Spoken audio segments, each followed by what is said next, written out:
صحيت امسك الموبايل الاقي بوست وصلت رأس ساخنة تتخطى ال50 مليون مشاهدة لطالبة مثيرة. والفيديو محقق 50 مليون مشاهدة. انا عايزك بس تتوقع الرقم. والفيديو ده كمله للآخر لسبب واحد. بجد المعلومات اللي هتاخدها بجد هتفيدك في حياتك. انا مش عايز اقولك وانا بتكلم الكلام اللي مش متحضر له، اللي انا قلت هعمل فيديو عن الموضوع ده. انا من جوايا في حاجات انا ما بعملهاش، انا هعملها في نفسي وهعملها في اولادي وهعملها في حياتي مستقبلا ان شاء الله. لان الموضوع فعلا يعني شدني، يعني الحاجه نفسها شدتني.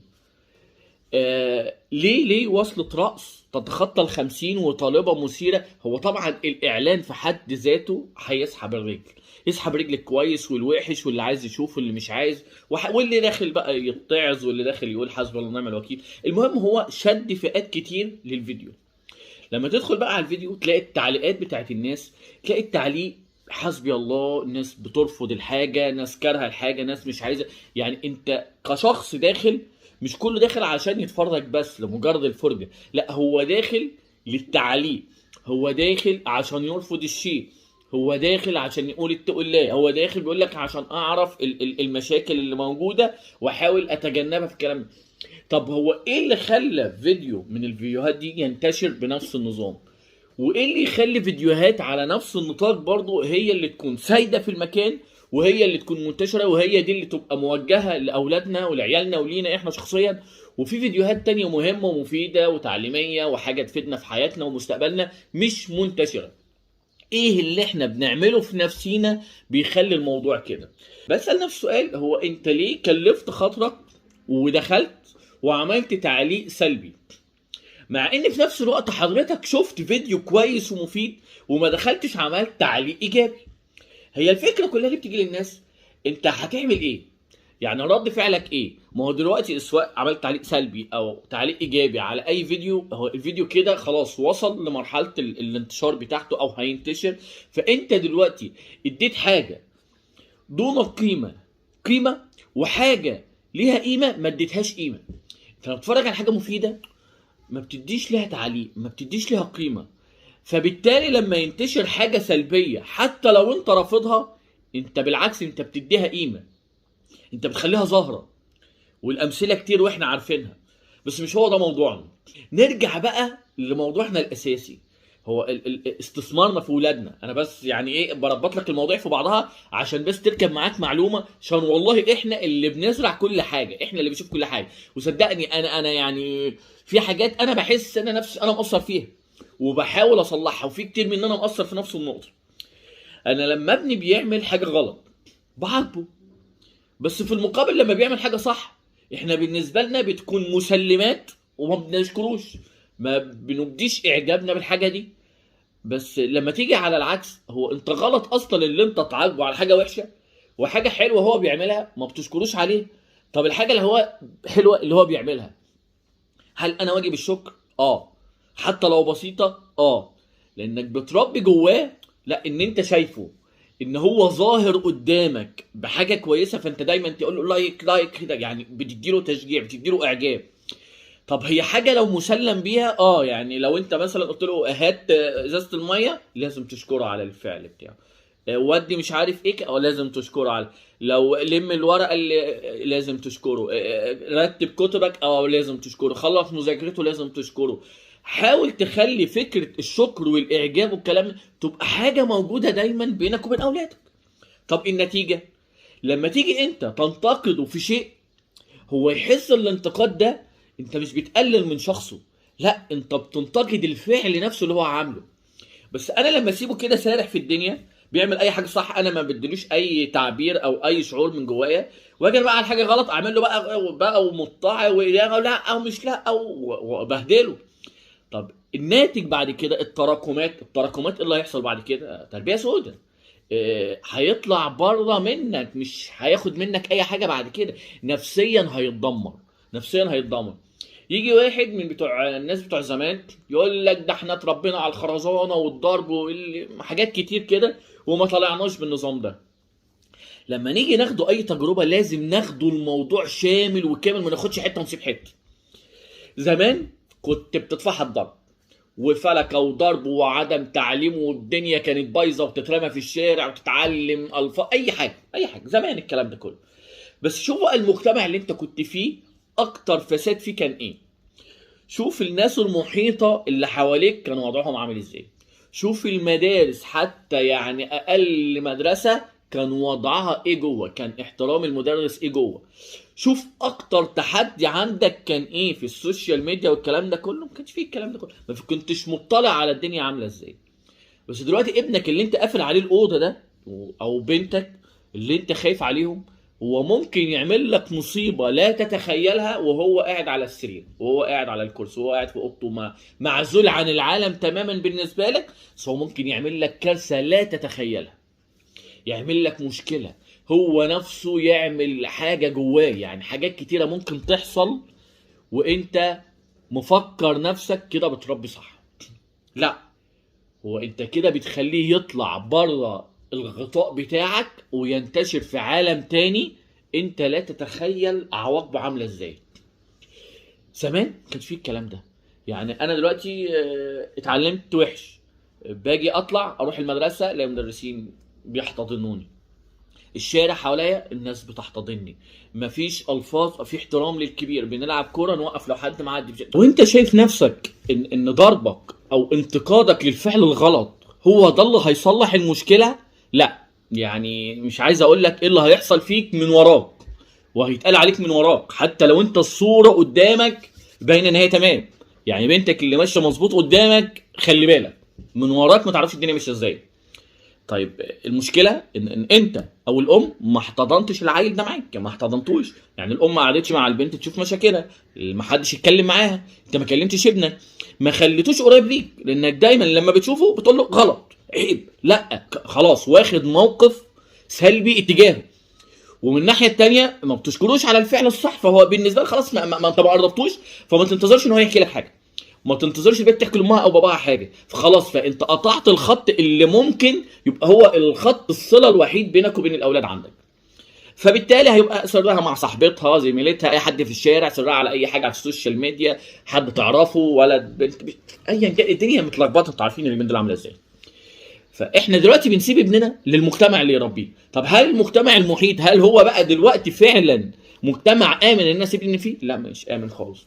زمان لما كان الاهالي ما بيعرفوش يربوا وطلعنا متربيين، هي الفكره كلها ان المجتمع نفسه كان فيه حدود، يعني كان فيه حدود، كنا عارفين اداب معينه، كنا عارفين في احترام كذا. لا يعني شوف دلوقتي الجيل عامل ازاي، تبقى عيله لا مؤاخذه لسه فاكه الاستك بتاع البامبرز وتتكلم كلام غريب، في ما فيش احترام ولا لكبير ولا صغير، ولا ما فيش احترام عندها اصلا للاب ولا الام.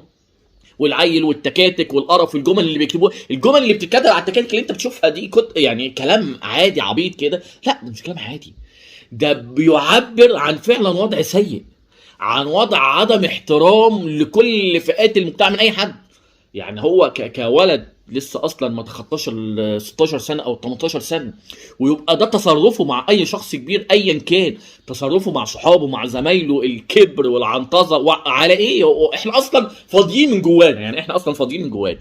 يعني تلاقي العيل ولا مثلا معاه فلوس ولا معاه شهاده ولا معاه نيله سودا او بيشرب سجاير وحشيش ومتنال، يعني الدنيا كلها ملخبطه عنده، وتلاقيه يقول لك انا مش عارف اللي كان فتيجي بقى ايه، تلاقي حاجات كده، رسائل، الرسائل دي بتديك اشاره للي احنا وصلنا ليه، يعني تديك اشاره للي احنا وصلنا ليه من فعلا من التربيه ومن الوضع اللي احنا وصلنا له، واحنا فعلا السبب، وحاجات بسيطه لا تكلفك اي شيء.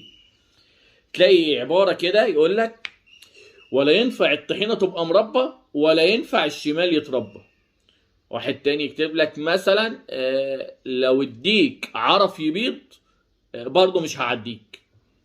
دي رسائل عبيطه ممكن تشوفها تضحك عليها، بس لو لاحظت في كل حاجه تلاقي الشخص نفسه ايا كان الشخص بقى سنه قد ايه، والله العظيم تلاقي عيال صغيره جدا، يعني من 14 سنه 15 سنه، ومش عايز اقول ممكن اقل كمان، لما يكتب الحاجه دي هو اصبح كشخص شايف نفسه فوق الناس وينتقد اي فعل. بس يعني بص مش هعديك، والله هي معبره، دي حاجه مش كلمه كده مكتوبه وخلاص، دي حاجه نفسيه، بتبقى غريزه جوه العيل مع تكرارها مع كلامها مع كتر الشوف، ده اصبح سلوك.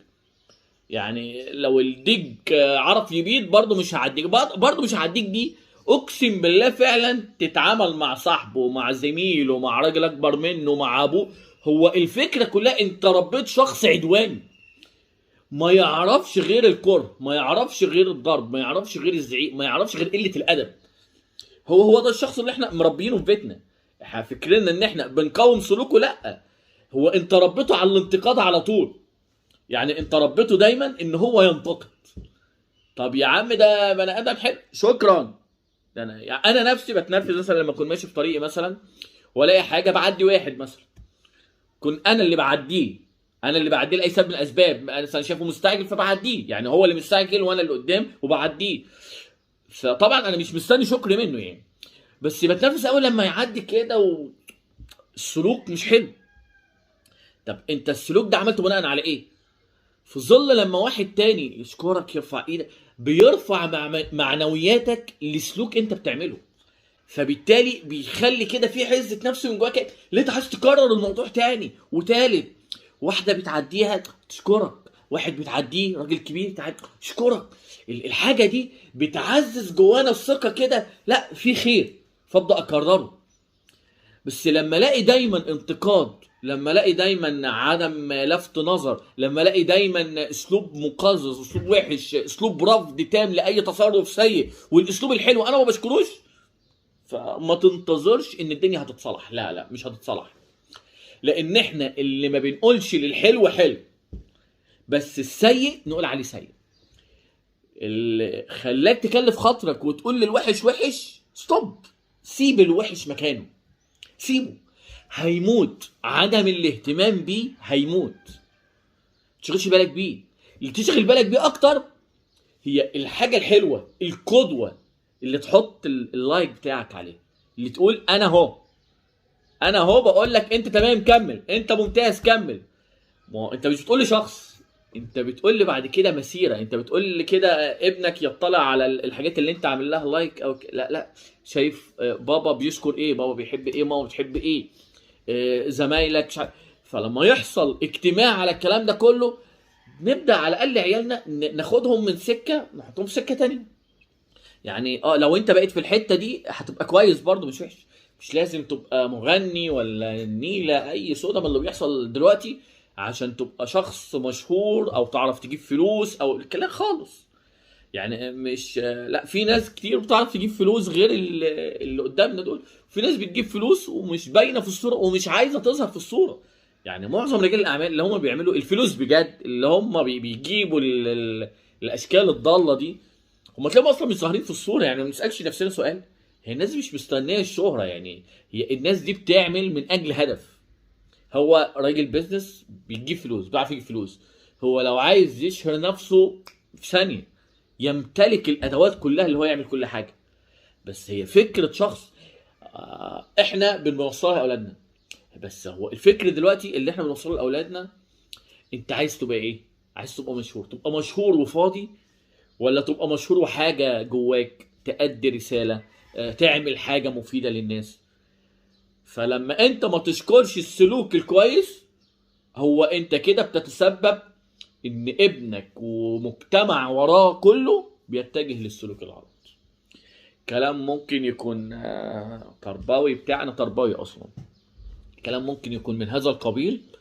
بس اتمنى يعني لو في اب او ام او اي حد او اخ اي حد يعني سمع ولو عمل والله باي حاجه، اشكر صاحبك على اي حاجه بيعملها، اشكر باباك ومامتك على اي بديهيات. والله لو مامتك لو انت قاعد معاها لو عملت لك اكله حلوه اشكرها، شوف رد فعلها، بترفع المعنويات. تعمل حاجه وهي بنفس، تبقى تعبانه وتقوم تعمل عشان انت شكرتها اديتها كده. لما انت تعمل حاجه هي تدعي لك تشكرك وباباك كذا. يا جدعان لازم المجتمع يتغير من جوانا بكلمه، ما قلتش بحاجه كبيره، لا لا لا، كلمه حلوه تتقال فعلا هتغير كل حاجه. ومع السلامه.